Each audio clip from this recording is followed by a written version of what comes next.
So is 2010 the year of the woman? No. No?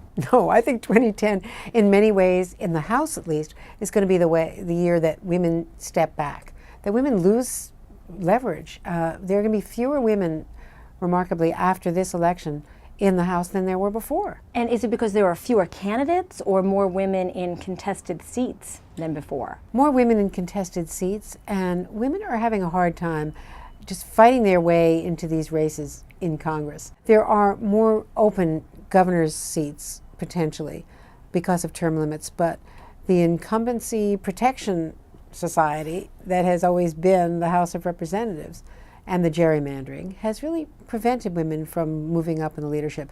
And this also, of course, most likely is going to be the biggest setback of all, which is that the first woman speaker is going to be trounced. She is the most negative, polarizing figure in our final pre-election poll.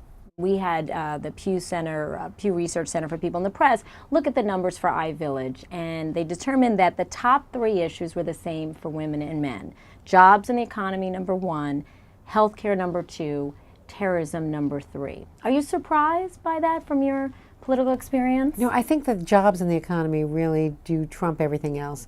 And in fact, in the NBC News Wall Street Journal poll, what they found was a real divide, that Democrats were saying that the top issue for them were jobs and the economy.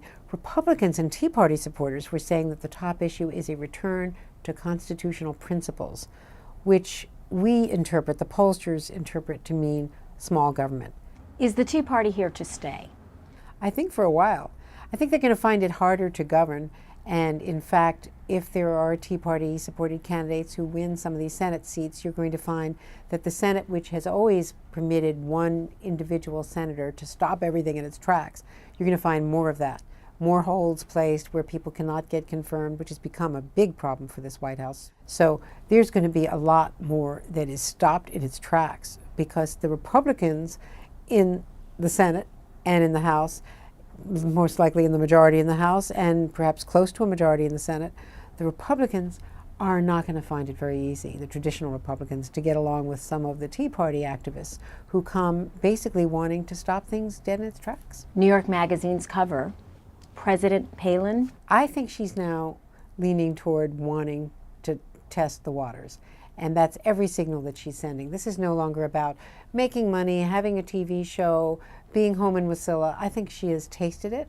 And once you get that bug, it's very hard to get rid of it.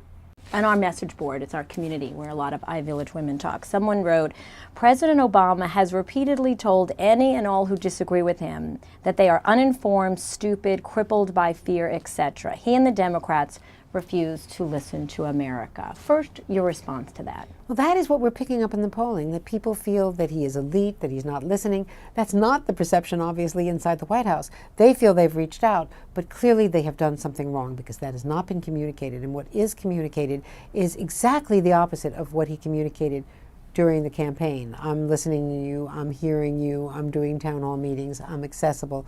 Instead, what he has communicated is this professorial, didactic, I know what's best for you, I'm reading off of teleprompters, I'm not reaching out to you, I'm not communicating, I'm not internalizing, I'm not hearing you. And get a message, if you could, to people about why it's important to vote. You hear people frustrated with the Democrats, frustrated with the Republicans, frustrated about politics in general. Why should they care and why should they vote on Election Day? It's so important. I'm passionate about voting. My first votes were in Philadelphia as a young reporter against a big city machine where if you were known as someone who was, challenging to City Hall, I would go and find that I was knocked off the voter rolls and had to go and get a judge and get put back on Election Day as a reporter. I'd have to go and try to get put back on so that I could vote. I became passionate about it. I get very emotional about voting. I mean, voting is the only chance you get to speak your mind, and as you can tell, I like to speak my mind. So you've got to do it. So choose the lesser of the evils. Make a protest vote, do something. Vote for any one of the above. In Nevada, you can vote for none of the above, but vote. And in years past, we've had the soccer moms, where are they going to put their votes? We had the security mom. Is there any group of women this year that's forming a bloc that could be decisive on Election Day?